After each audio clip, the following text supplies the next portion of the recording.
In this video, we'll be looking further at the OS module in Python. We'll see how to use the different functionality that actually OS module provide us. So let's dive into the code.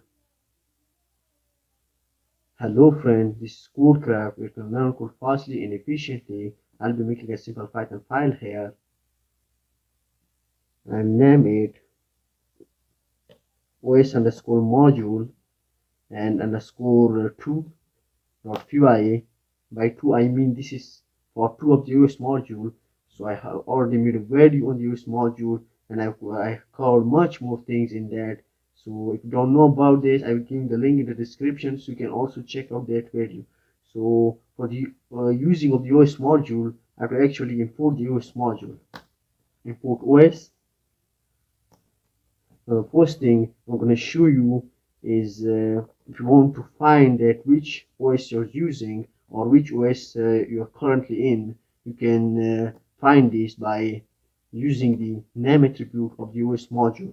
So I'll simply print the os.name and run this program. You can see the Python node form. I will run the Python file actually.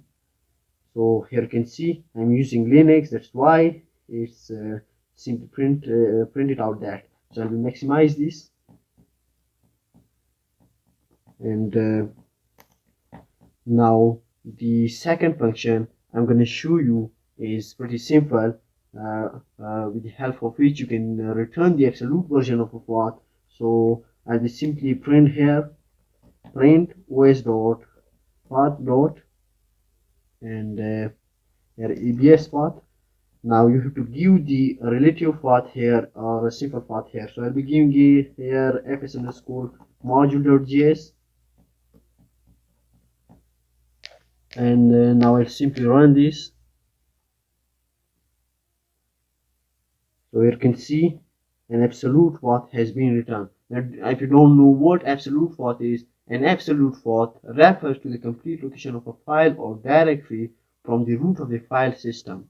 It includes all the directory from the root directory. Example like on the Unix file system, it will be like /home /kali like something desktop and other location that is full location. So in the window or OS, it will be like this: c /users name of user. It will be like this. This is the absolute path, which refers to the complete path of the location. A relative path, on the other hand, refers to the location of a file or directory relative to the current working directory. For example, I simply ls here. No, now I am the public directory. I'm using the Linux operating system. So if I simply type fs underscore module.js, now this is the relative path which refers to the location of the file or directory relative to the current working directory. So I hope this will help you understanding the absolute path and relative path, the difference between them. Now this next function I'm going to show you is used to check if a file is absolute path or a relative path. So I simply type here os.path.isFile. So now I will simply here type fs underscore module.js and I'll run this.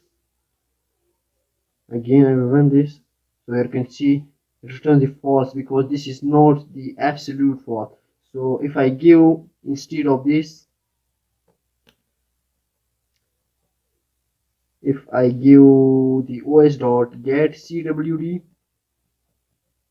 which return the current working directory, I'm in the full path of the current working directory. So here you see it has been returned to. That's how you can use this function to check if file is absolute path or a relative path. So the next function is used to split a path into the directory name and the base name. So here I'll type print os.path.split, and in the argument you have to give the path. So I will give the os.get cwd and run this. Now here you can see the slash home slash irabos directory is splitted. I mean the full directory is splitted into a base name and a directory name. So you can see this is the base name and this is the directory name. This is how you can use it.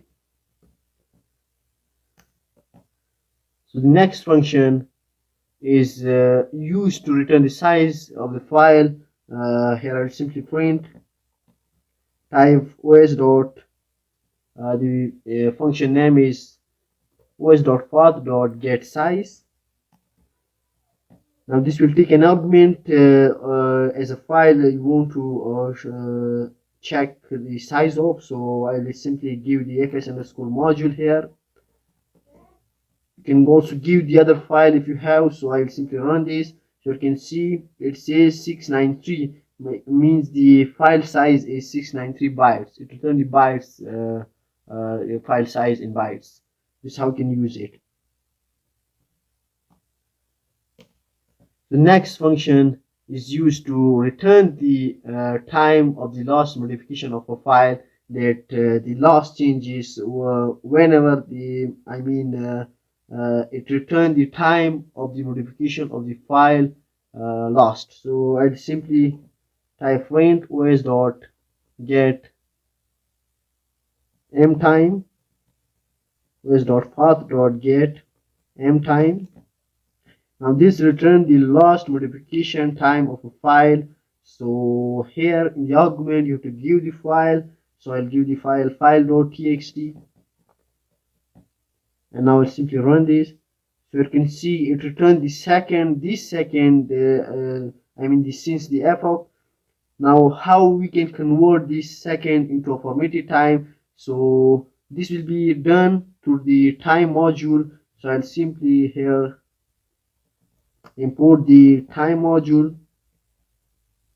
and now I have already made a video in time module. So if you don't know about it, I will also give the link in the description and you can check out that video. So here I will simply use the time dot. Now the time dot esc time.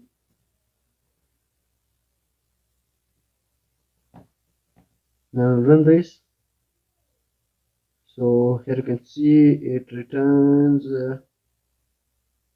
sorry, this is not AC time, this is simply time dot c time, and then I will run this.